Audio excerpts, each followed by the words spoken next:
विस्तृत टीका लिखा है। गौड़पाद कारिका नाम का ग्रंथ है, जिसमें इन 12 श्लोकों के महत्व को प्रतिपादित किया गया है। अथर्व वेद का ये पाठ है और जैसा मैंने पिछले सत्र में बताया कि मात्र शांति पाठ से आप इस बात का अंदाज लगा सकते हैं कि कितनी महत्वपूर्ण विषय वस्तु इस मांडूक्य उपनिषद में है।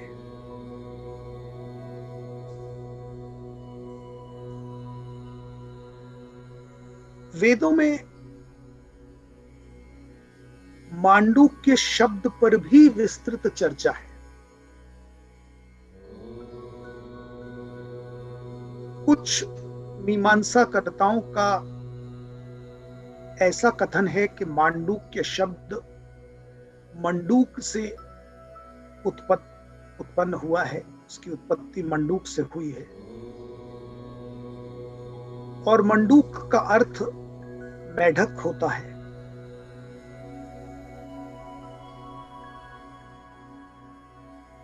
कुछ टीकाकारों ने मांडूक्य शब्द की मीमांसा करते हुए ऐसा भी लिखा है कि ये 2 शब्दों का सम्मिलन होकर बना हुआ शब्द है, मन और दुख। अलग अलग टिप्पणियां हैं, टीकाएं हैं, किंतु मेरा स्वयं का जो अध्ययन है, जो मेरी अपनी मीमांसा है, उसके अनुसार ये जितने भी इंटरप्रिटेशन हैं वो मांडूक्य उपनिषद के विषय वस्तु से कहीं मेल नहीं खाते। तो with all humility, whatever little knowledge I have, I am yet to find a convincing answer as to how Mandukya Upanishad can be related to a frog. तो मेरी अपनी जो थोड़ी बहुत ज्ञान है उसमें ये बैठता नहीं है। भविष्य में यदि कोई और कन्विंसिंग आंसर मिला तो हम उस पर भी चर्चा करेंगे, पर आज जो मेरा एक मत है मैं आपके सामने प्रस्तुत कर रहा हूं कि ये न तो मन दुख से कहीं इसका कोई कनेक्शन मुझे दिखाई देता है, न बैठक से कोई दिखता है। मांडूक्य को कुछ ऋषियों ने घोड़े से भी कनेक्ट किया है, पर with all humility I disagree with all these interpretations.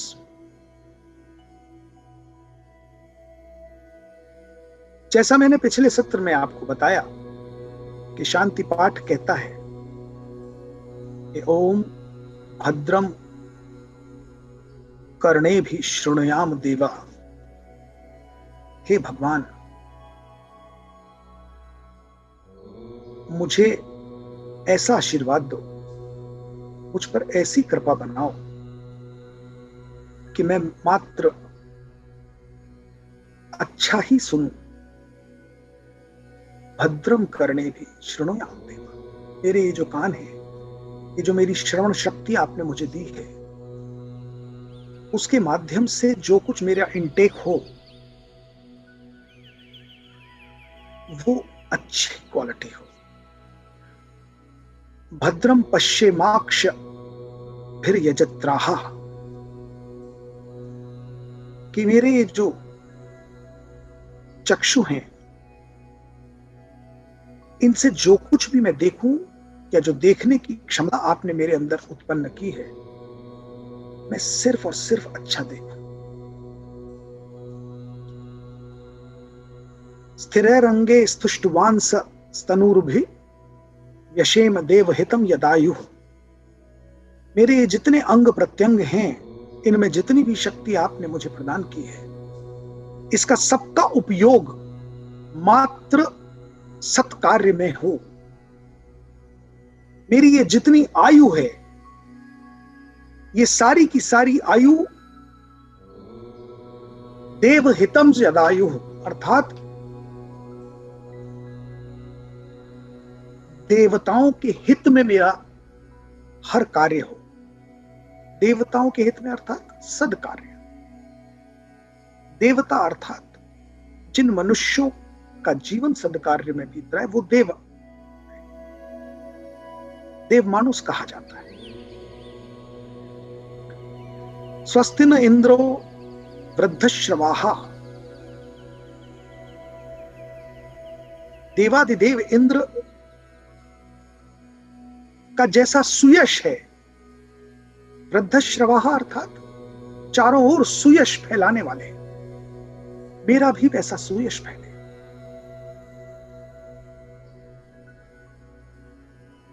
स्वस्ति नः पूषा विश्ववेदा, सूर्य के समान प्रखर तेज जो कि वेदों के ज्ञान से उत्पन्न होता है, वैसा मेरा तेज हो। मुझ पर ऐसी कृपा हो, ऐसा कुशलता हो। स्वस्ति नस्ताक्षर्यो अरिष्ट नेमी, गरुड़ की तरह मैं सदैव ऊंचाई से ऊंचाई पर विचरण कर सकूं। निम्न स्तर के न विचार मेरे दिमाग में आए, न मेरे आचरण में हो, न मेरे किसी कार्य में हो। दूर दूर तक निम्नता से मेरा कोई वास्ता ना हो। स्वस्ति नो बृहस्पतिर दधातु, बृहस्पति बुद्धि के देवता, ऐसी बुद्धि मेरी तीक्ष्ण हो। ओम शांति शांति शांति, जिससे कि मेरा मन मस्तिष्क सदैव काम्ड, पॉइज्ड, कंटेंटेड हो। ये शांति पाठ है। इस पर हमने विस्तृत चर्चा पिछले सत्र में की थी। आज मैंने संक्षिप्त में इसे रिवाइज किया आपके लिए। और इसके बाद जो मांडूक्य उपनिषद के श्लोक शुरू होते हैं, तो यूं समझिए कि मांडूक्य उपनिषद ब्रह्मनाद की व्याख्या करता है। ब्रह्मनाद अर्थात ओम का स्वर।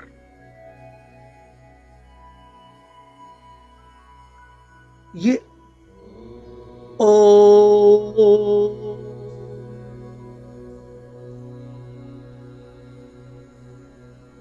ये जो स्वर है, ये क्यों महत्वपूर्ण है? इसका क्या महत्व है? क्यों इसे ब्रह्मनाद कहा गया है? और ये जो नाद स्वर है, इसका उच्चारण क्यों प्रत्येक व्यक्ति को ऊर्जा से भर देता है?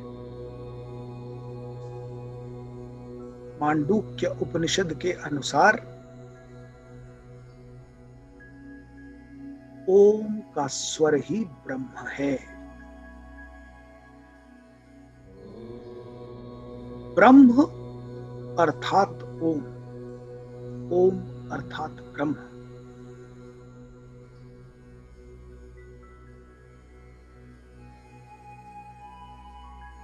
चार पादों में ओम के माध्यम से ब्रह्म की व्याख्या की गई है। और वो चार पाद कौन से हैं?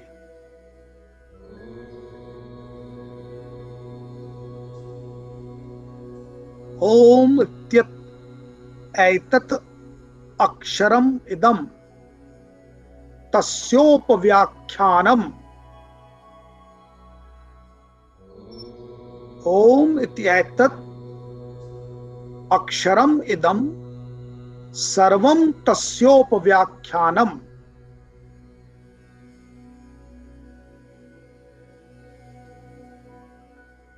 भूतं भवत भविष्यति सर्वं ओंकार एव।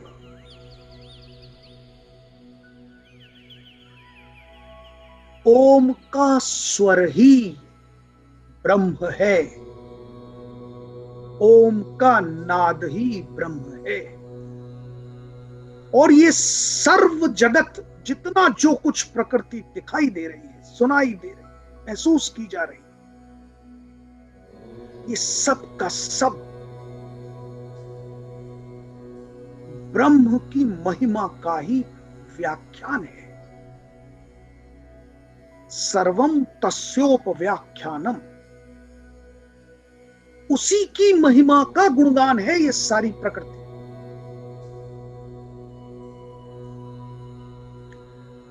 सर्वम अर्थात कुछ भी बचा नहीं है।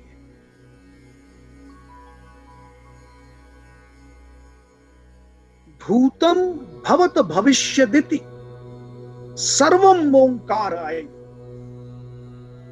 अर्थात काल जो 3 हिस्सों में बटा है, उसे मांडूक्य उपनिषद व्याख्या करते करते चौथे डायरेक्शन में भी ले जा रहा है। मैंने कहा 4 पादों में विभाजित किया। भूतकाल, वर्तमान काल, भविष्य काल। हम इन 3 ही कालों को जानते हैं। हम काल को 3 हिस्सों में विभाजित करते हैं। भूतम भवत भविष्यत इति, भूतकाल, भवत जो वर्तमान चल रहा है, भविष्यत इति जो भविष्य में होने वाला है, सर्वम ओंकार आएव, सब कुछ तीनों काल ओंकार से व्याप्त हैं। But the most important thing to note over here is that Mandukya Upanishad carries it further. It says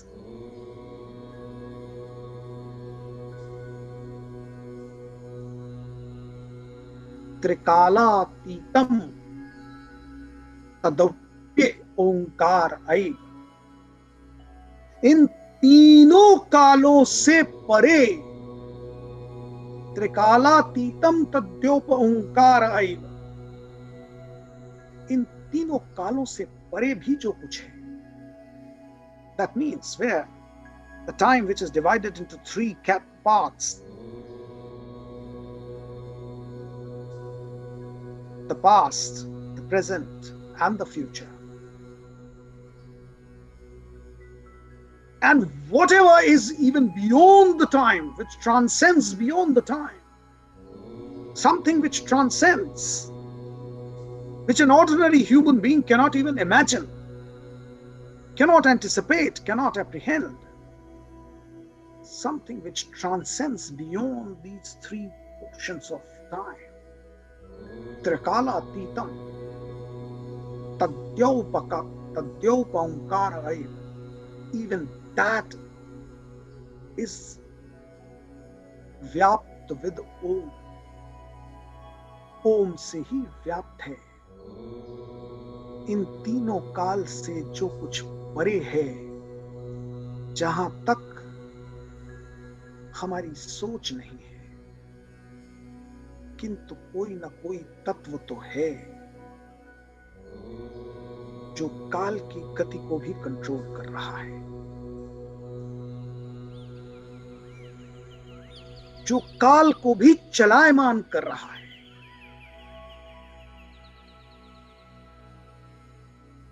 जो सारी प्रकृति को काल के ग्रिप में रखे हुए है। That means there's something which transcends beyond time. Now see, that's what I said. What thought, what imagination, and what knowledge the depth of knowledge.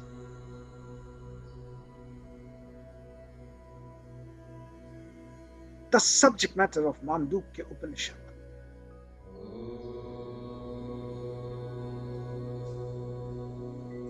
Something which transcends the time. त्रिकालातीतम, तीनों कालों के से भी जो अतीत है, उसके भी जो बियॉन्ड है, वह भी ओम से व्याप्त है। तत्यो ओमकारम ऐव, वह भी ओंकार से व्याप्त है। ये तो मैंने आपको इस श्लोक का शब्दार्थ बताया। अब भाव समझिए। You'd be enthralled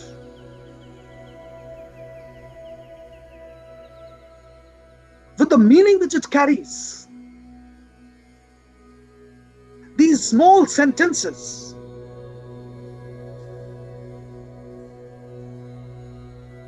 the creation of which of Mandukya Upanishad, shloks are not in a poetry form, not in a poetic form, but in a prose form.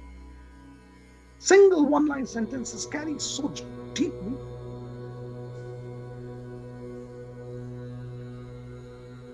मैं आपको इसके भावार्थ बताऊं उससे पहले इस नाद स्वर को कैसे उच्चारित किया जाता है ये बताना चाहता हूं। ये जानने की आवश्यकता है, ये सीखने की आवश्यकता है।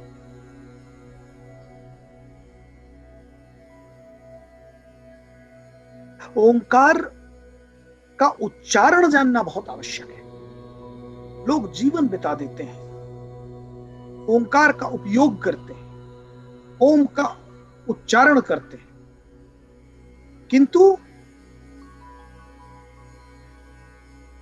उसे उच्चारित करने की पद्धति नहीं जानते। और इस वजह से जिस स्वर को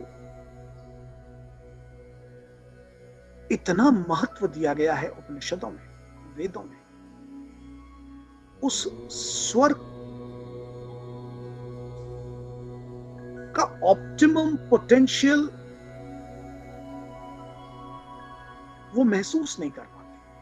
सारे जीवन उच्चारण करते हैं किंतु वो पोटेंशियल उनको एहसास नहीं हो पाता। They do not feel that energy which these sounds create. ओम को नाद स्वर कहा गया है, ब्रह्म स्वर कहा गया है, क्योंकि ओम का उच्चारण गले से नहीं होता। ओम का उच्चारण नाभि से शुरुआत होती है। The air which crosses your nervous system, the air which is cultivated at the bottom of your body and it transcends upwards. It travels from the bottom of your body towards the top of your body. And using that pranavayu which has been cultivated at the point of Nabhi, when it crosses the tunnel of your vocal cords and the sound it creates, that is Om.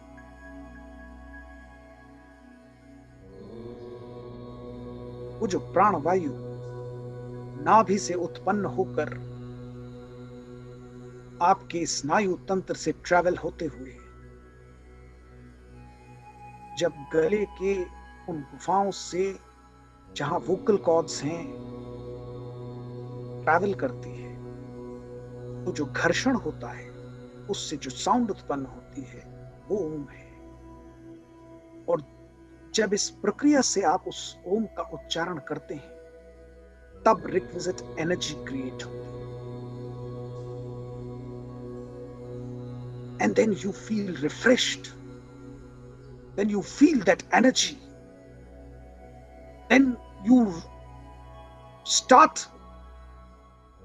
experiencing that all your trouble of the mind get evaporated, they disappear gradually. सारे जो तनाव आपके दिमाग में हैं धीरे धीरे release होने लगते हैं. You start feeling that calmness in you. और इस ओम के महत्व पर पूरा का पूरा मांडूक्य उपनिषद की संरचना कर दी गई. ओम का उच्चारण 3 अक्षरों को लेकर 3 अक्षरों के सम्मिलन से बना है. अ, उ और म.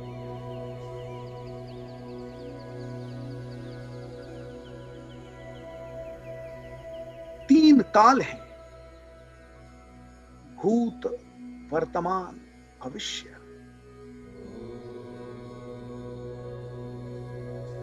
तीन ही देवादिदेव हैं, ब्रह्मा, विष्णु, महेश. ये डिपिक्शन है, ये सिंबॉलिज्म है. अ, उ, म.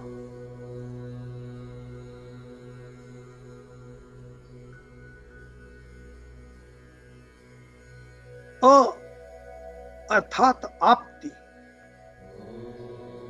अपति से अ से अपति. अपति मीन्स, अपति जो संस्कृत का शब्द है, अपति का अर्थ होता है to obtain, to gate,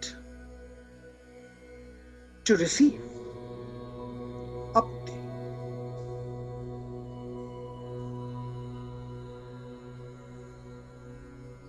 What do you try to obtain? What are you trying to receive? What are you trying to get? You're trying to get that energy. Because that energy drives you.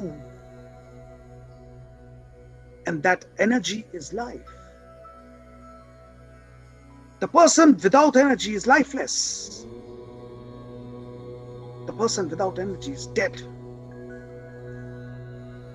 To obtain that energy, to get that life, apti. Oh.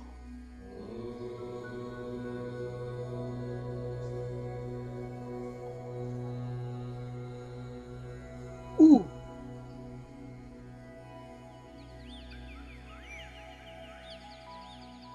Utkarsh. You have to rise above normal.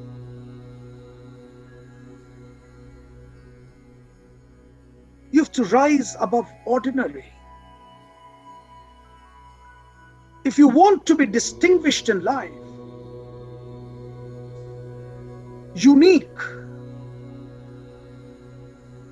separate from ordinary, जिस term को हिंदी में हम अद्वितीय कहते हैं, दूसरा हमारे जैसा कोई ना हो, हम अद्वितीय हैं. हे प्रभु, हमारा ऐसा उत्कर्ष हो, ऑर्डिनरी से ऊपर उठे. हमारी सोच, हमारा दिमाग, हमारे विचार, हमारी वाणी, हमारा आचरण, हमारे कर्म उच्च कोटि के हो. ऐसा उत्कर्ष प्रदान करें. अ, उ, आपति, उत्कर्ष, मिति. म से अर्थात मिति.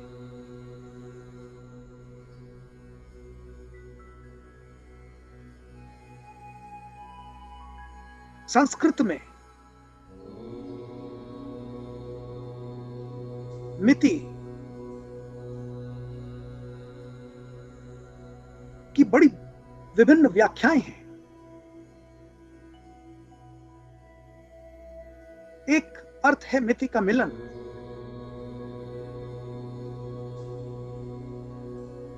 ब्रह्म से हमारा मिलन हो. एक अर्थ है मति, बुद्धि।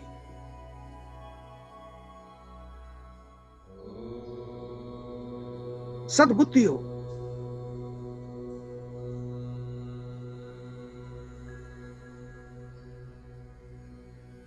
और इन तीनों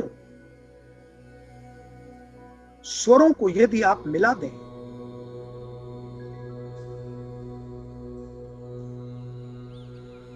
तो भावार्थ क्या निकलता है?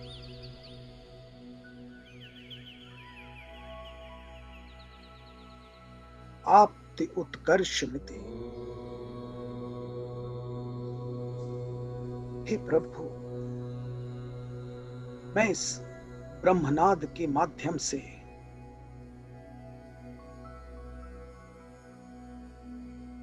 वो एनर्जी गेन करने के लिए, ऑब्टेन करने के लिए, रिसीव करने के लिए आपके समक्ष प्रस्तुत हूं। मेरी बुद्धि को, मेरी वाणी को, मेरे आचरण को, मेरे कर्म को इतना उच्च श्रेणी का बनाइए कि मेरे व्यक्तित्व का उत्कर्ष हो। मेरी बुद्धि सदैव सत विचारों से घिरी हो।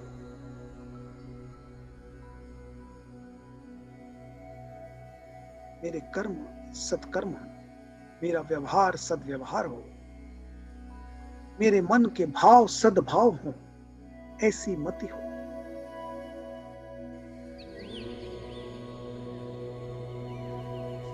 और जैसा मैंने आपको कहा कि मैं आपको ओम के स्वर का उच्चारण करने का जो पद्धति है, जो तरीका है, वो बताना चाहता हूं, तो उसके साथ साथ मैं आपसे ये भी शेयर करना चाहता हूं और आपसे प्रार्थना करता हूं कि ओम के उच्चारण के पश्चात मां के उच्चारण को प्रोलॉन्ग किया जाता है। ये जो उच्चारण है, ये उच्चारण असेंडिंग ऑर्डर में होता है। सबसे छोटा उच्चारण अ का होता है, उससे थोड़ा बड़ा उच्चारण उ का होता है और उससे ज्यादा लंबा उच्चारण म का होता है। और इन तीनों उच्चारणों के पश्चात ये ध्यान रखें कि जैसे ही म का उच्चारण समाप्त हो, जैसे ही प्रोलॉन्ग्ड उच्चारण का अंत हो, तो इमीडिएटली दूसरे अ उ म की तरफ रश नहीं करें। म के उच्चारण के पश्चात थोड़ी देर का मौन रखें। ये मौन भी उतना ही आवश्यक है जैसा कि तीनों अक्षरों का उच्चारण। और संभव हो तो म से भी अधिक प्रोलॉन्ग्ड मौन हो,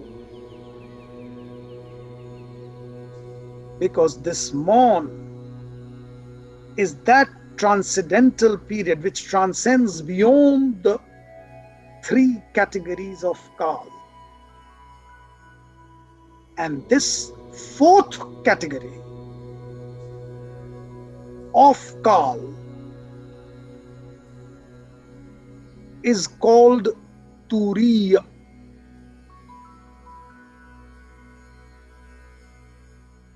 तुरीय को प्राप्त करने के लिए वो मौन आवश्यक है, because then you are transcending beyond the time. पिछले किन्हीं सत्रों में मैंने आपको मनुष्य के अस्तित्व के 3 अवस्थाओं से परिचित कराया था।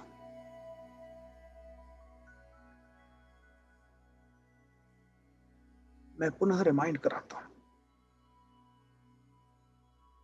जागृत अवस्था, स्वप्नावस्था और सुषुप्तावस्था। प्रत्येक मनुष्य के जीवन की 3 अवस्थाएं होती हैं।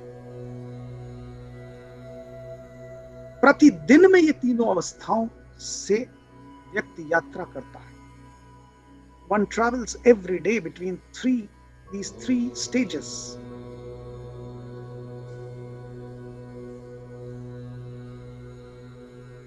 तो यूं समझिए कि 3 का कितना महत्व है।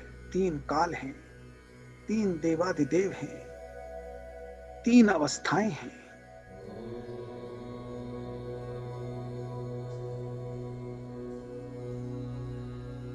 जागृत अवस्था अर्थात जब आप कॉन्शियस स्टेट में हैं, आपकी सारी इंद्रियां क्रियान्वयन में हैं, क्रियान्वित हैं। कर्मेंद्रियां, ज्ञानेंद्रियां सभी क्रियान्वित हैं। स्वप्नावस्था जब आप इस स्थूल प्रकृति से कहीं दूर जाकर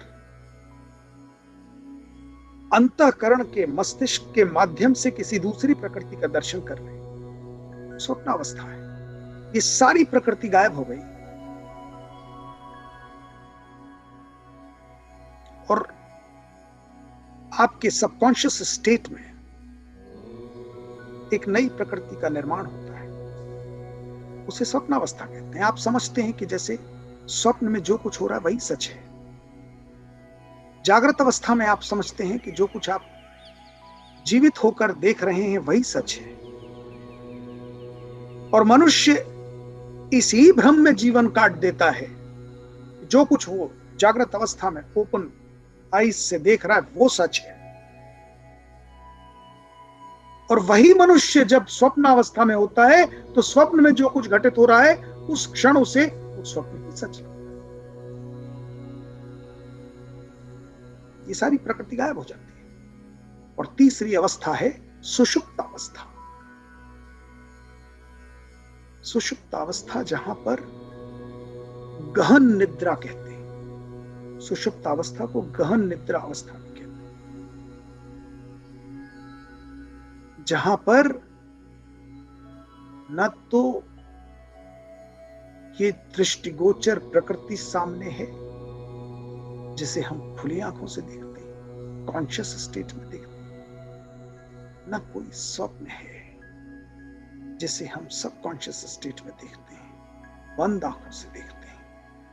जिस प्रकृति का दर्शन बंद आंखों से करते हैं वो स्वप्नावस्था है। जिस प्रकृति का दर्शन हम सबकॉन्शियस स्टेट में करते हैं वो स्वप्नावस्था है। जब दोनों ही अवस्थाएं नहीं है, गहन निद्रा है, जहां स्वप्न भी दिखाई नहीं दे रहे, जहां पर ये दोनों प्रकार की प्रकृति विलुप्त हो गई, ओपन आइज की प्रकृति भी, शट आइज की प्रकृति भी दोनों विलुप्त हो चुकी है, उस सुषुप्त अवस्था है, गहन निद्रा अवस्था है। Where you are in a state जहां पर nothing exists। ये सब कहां चला जाता है?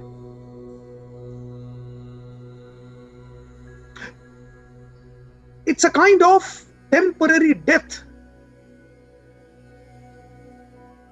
Nothing exists. आगे इसी मांडूक्य उपनिषद में ये सारी स्टेजेस आएंगी जब आप देखेंगे कि यत्र कंचन न कामयते, आपको सोना चांदी धन संपत्ति किसी की कामना नहीं रहती सुषुप्तावस्था में। ये सारी धन संपत्ति रिश्ते नाते, ये जितने भाव हैं, दुख सुख करुणा हास्य, ये सब गायब हो गया। कहां चला जाता है ये सब? ये सारा पुनः फ्लड करता है आपके माइंड में जैसे ही आप जागृत अवस्था में आते हैं। अदरवाइज सुषुप्त अवस्था में ये सारी प्रकृति गायब हो जाती है।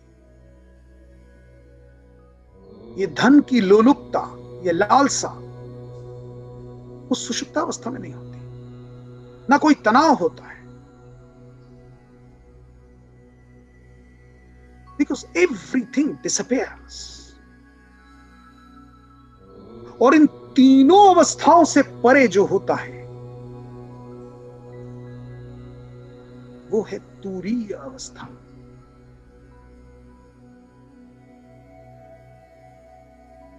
तो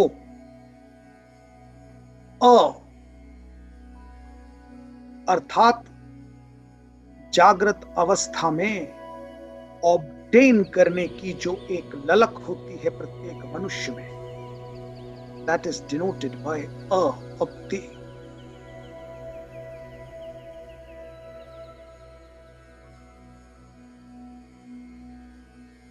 Swapna avastha is denoted by ur.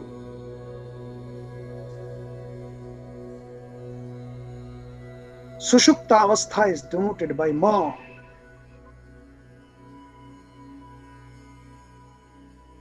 And जो मौन मैंने आपसे कहा है, that is denoted by तुरीय अवस्था, the fourth state, the ultimate state, the transcendental state, that where you transcend beyond time. That is why मौन के पश्चात मौन बहुत आवश्यक है। ओम का उच्चारण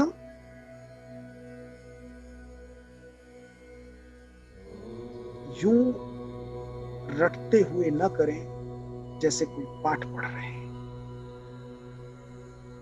इसका उच्चारण की जो प्रक्रिया है, जो पद्धति है, वो समझें। पहली बात,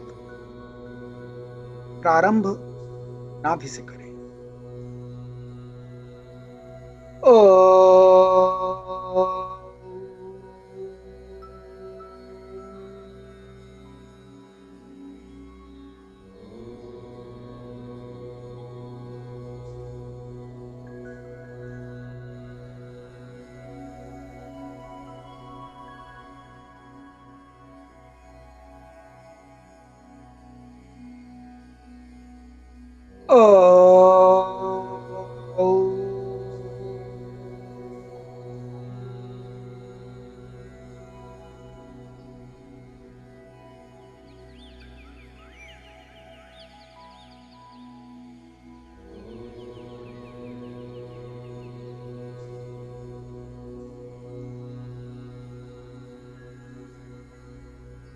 तो इस प्रकार ओम का उच्चारण जब आप करेंगे, अ को उ में विलुप्त करते जाइए। शॉर्टर फॉर्म में अ बोलिए, slightly prolonged longer duration of उ को विलुप्त कीजिए म में, म का ड्यूरेशन और लंबा हो, और म का प्रोनाउंसिएशन करते करते करते करते the sound gets lower and lower and lower and it finally विलुप्त हो जाएगी मौन में, and that the मौन period should be longer than ma. मेरा अनुरोध है कि आप इस पद्धति से ओम के उच्चारण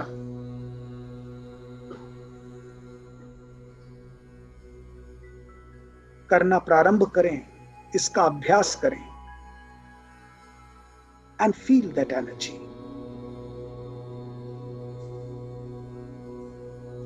आप ये समझेंगे कि ये जो छोटा सा एक स्वर है, इसके महत्व पर पूरा पूरा उपनिषद लिख दिया गया है, क्योंकि ये एकमात्र स्वर नहीं है, ये आदि स्वर है। इसे आदि स्वर क्यों कहा गया है? क्योंकि जब कोई व्यक्ति बोलने की क्षमता भी नहीं रखता, वो भी इस स्वर का उच्चारण कर सकता है। पैदा हुआ बच्चा भी करके बात करता है, उसमें भी ये नाद स्वर उत्पन्न होता है।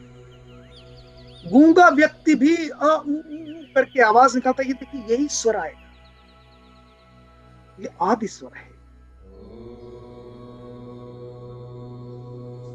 और जब ये एंड होता है तो अनंत है। मां जब मौन में विलीन होता है तो अनंत हो जाता है। आदि से लेके अनंत, ये महत्व है इस उच्चारण का, इस स्वर का, जिसको भी 3 मात्राओं में विभाजित कर दिया गया है। देखने में एक अक्षर लगता है, और ये ऐसा नहीं है कि सिर्फ सनातन धर्मावलंबियों के लिए ही ये स्वर आवश्यक है। विश्व का किसी भी कोने में जाइए, स्वर तो यही रहने वाला है, इसकी व्याख्या यही रहने वाली है। किसी धर्म, प्रजाति, जाति, किसी प्रकार का कोई व्यक्ति हो, ये नाद स्वर उसके लिए भी वही है जो हमारे, इसे कोई बदल नहीं सकता, इसके अस्तित्व को कोई चेंज नहीं कर सकता।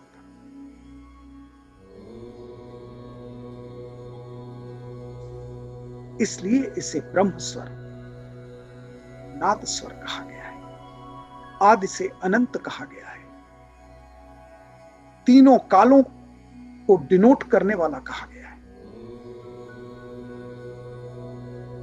और जैसा मैंने आपको इसके उच्चारण की पद्धति बताई है, इसका जैसे जैसे अभ्यास करेंगे, जो कुछ आज तक आपने पढ़ा है, सुना है, देखा है कि ओम से बड़ी एनर्जी मिलती है, लेकिन महसूस नहीं किया था, because everything has a trick, everything has a process in which one has to adopt it, and then you get the desired result. जैसे कहा जाता है कि मंत्रों का मात्र उच्चारण करते रहने से मंत्रों का प्रभाव नहीं होता,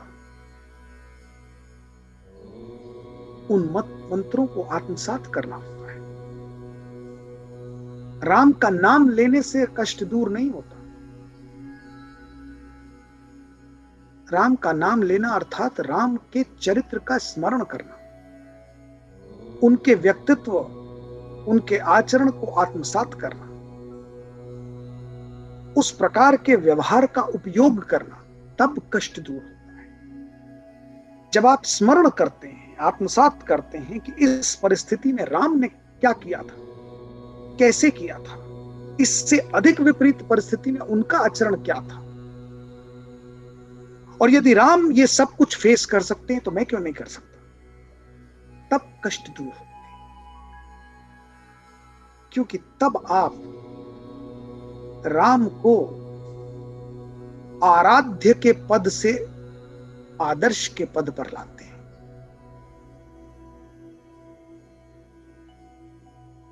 मात्र आराध्य मानने से बात नहीं बनती, अपने आराध्य को अपना आदर्श बनाना होता है, तब बात बनती है। जिन्हें आप अपना आराध्य मानते हैं, उन्हें अपना आदर्श क्यों नहीं बनाते? Why don't you model yourself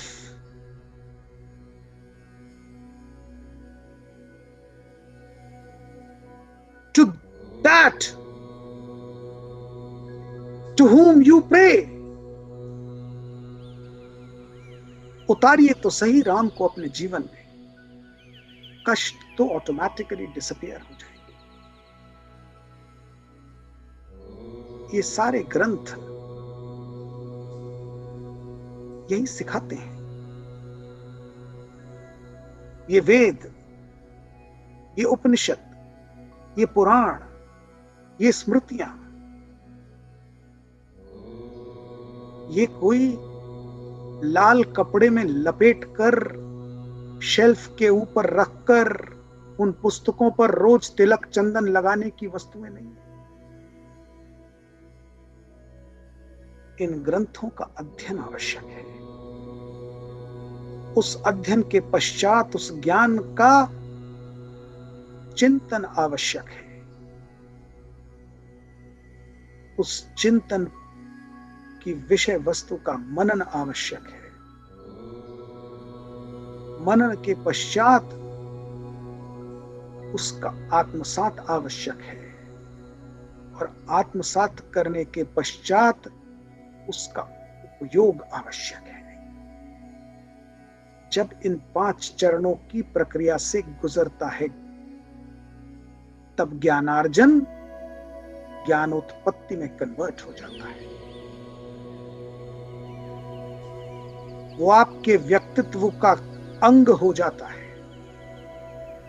वो ज्ञान मात्र पुस्तक की विषय वस्तु नहीं रह जाता है।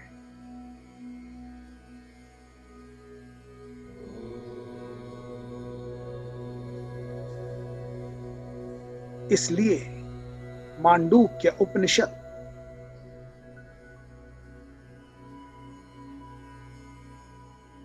ओम के बारे में आगे कहता है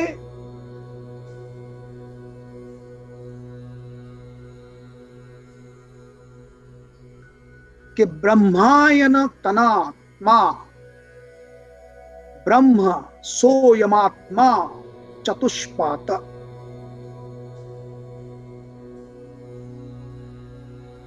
वह ब्रह्म जिसे हमने आसमान पर बैठा रखा है,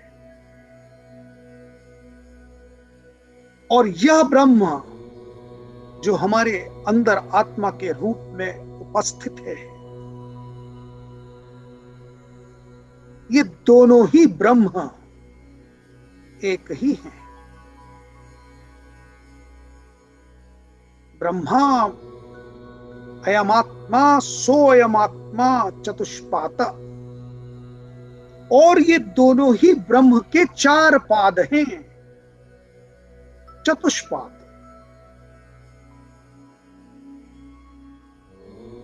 चाहे वह ब्रह्म हो, चाहे यह ब्रह्म हो, चाहे वह परमात्मा हो, चाहे यह आत्मा हो, किसी भी रूप में ब्रह्म को समझ लो, उसके 4 ही पाद हैं। और ये 4 पाद कौन से हैं?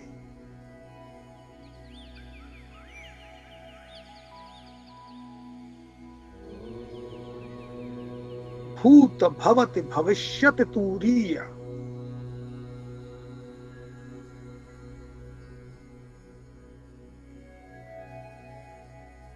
जागृत अवस्था, स्वप्नावस्था, सुषुप्तावस्था और तुरीय अवस्था।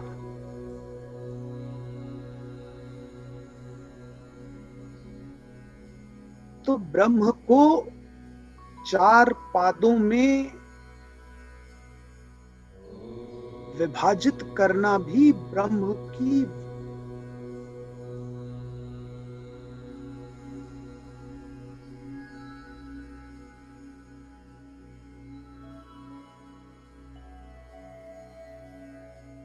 cannot be put into limits. For why Mandukya Upanishad is doing so? Because it is an effort to make you understand something which is limitless, even limitless has to be explained. और इसीलिए तीनों अवस्थाओं के beyond जो अवस्था है उसे चौथा पाद कहा गया है, जिसका ना आदि है ना अंत है, उसे भी तो समझाना है, समझना है। इसलिए जिसकी सीमाएं निर्धारित नहीं की जा सकती, जिसे सीमाओं में बांधा नहीं जा सकता, उसकी भी व्याख्या करने का कोई तरीका तो निकालना होगा। कोई तो पैटर्न हो जिससे बात को समझा जा सके, समझाया जा सके। इसलिए मांडूक्य उपनिषद कहता है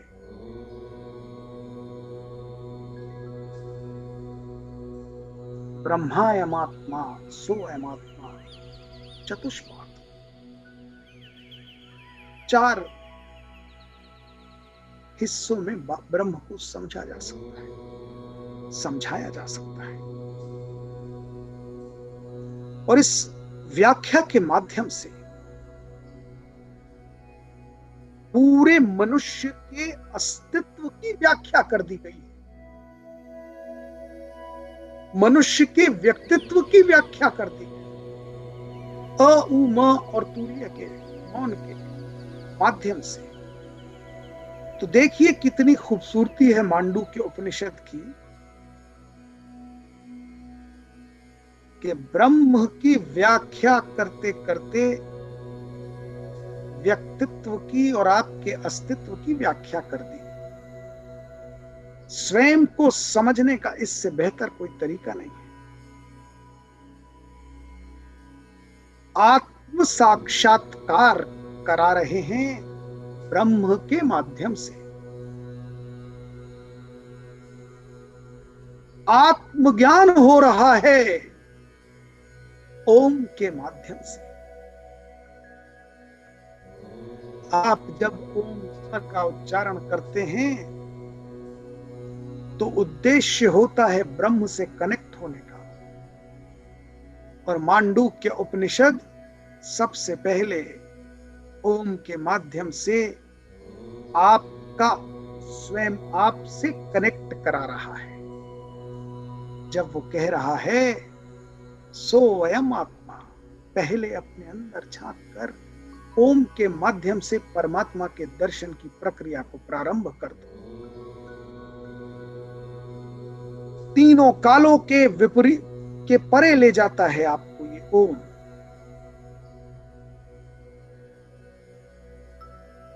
आपके जीवन का प्रारंभ कराता है ये ओम। आपके जीवन काल की यात्रा कराता है ये ओम। आपके आने वाले समय की कल्पना कराता है ये ओम। और इन तीनों कालों के परे ले जाता है ये ओम। त्रिकालातीतम ओंकार ऐ। ओम के इस महत्व को, इसकी गूढ़ता को, इसके गहनता को, एक गंभीरता को इससे पहले आपने समझा नहीं होगा।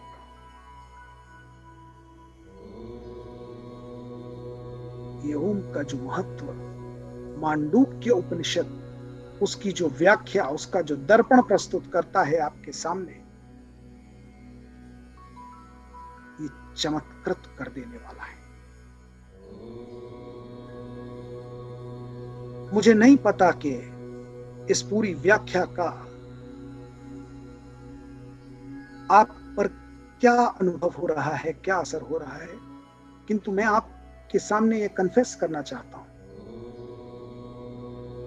कि मांडूक्य उपनिषद की इस व्याख्या को पढ़कर जो स्फूर्ति मैंने महसूस की थी सबसे पहली बार, और उसके बाद जितनी बार इसका अध्ययन किया, चिंतन किया, मनन किया, उतनी बार वो स्फूर्ति महसूस हुई, उस ओम का महत्व समझ में आया।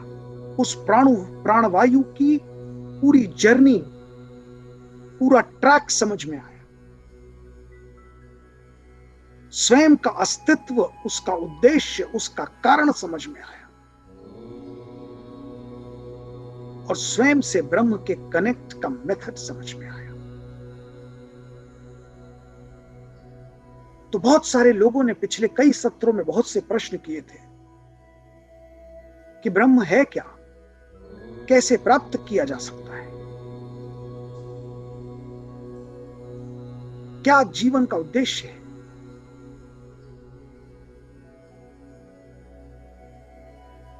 और मैंने कई बार ये कहा कि wait for some time, we are reaching to that point, reaching to that stage.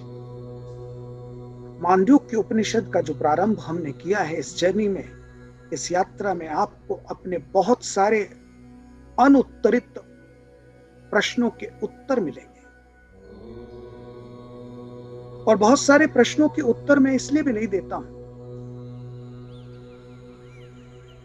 क्योंकि कहीं आपको या मुझे भी ये भ्रम ना हो जाए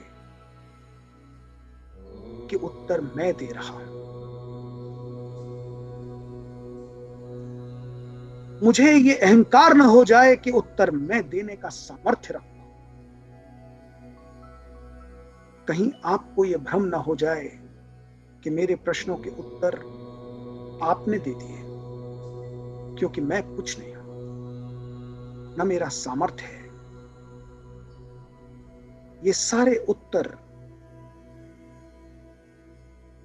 ये विलक्षण ग्रंथ स्वयं अपने आप आपको देंगे।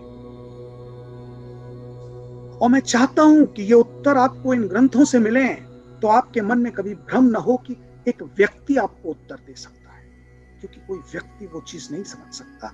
एक जीवन काल में वो व्यक्ति उसे समझ ही नहीं सकता, उसकी रचना नहीं कर सकता। और व्यक्ति महत्वपूर्ण नहीं होता, ज्ञान महत्वपूर्ण होता है। यही तो संदेश ये उपनिषद देते हैं। इन उपनिषदों के रचयिताओं के नाम भी आपको पता नहीं होंगे, क्योंकि ये जो तमाम ऋषि मुनि थे, उन्होंने अपनी विजडम में अपने नाम को प्रचारित नहीं किया, ज्ञान प्रचारित किया है। और मुझे विश्वास है कि इन विलक्षण विशेषम शास्त्रों के माध्यम से आपके बहुत सारे अनुत्तरित प्रश्नों के उत्तर स्वयं आपको मिलते जाएंगे। बस मेरी प्रार्थना है, इन सत्रों से जुड़े रहें और इस परिचर्चा में शामिल होते रहें, इन व्याख्याओं को समझते रहें, स्वयं अपने अंदर उस परिवर्तन को महसूस करें।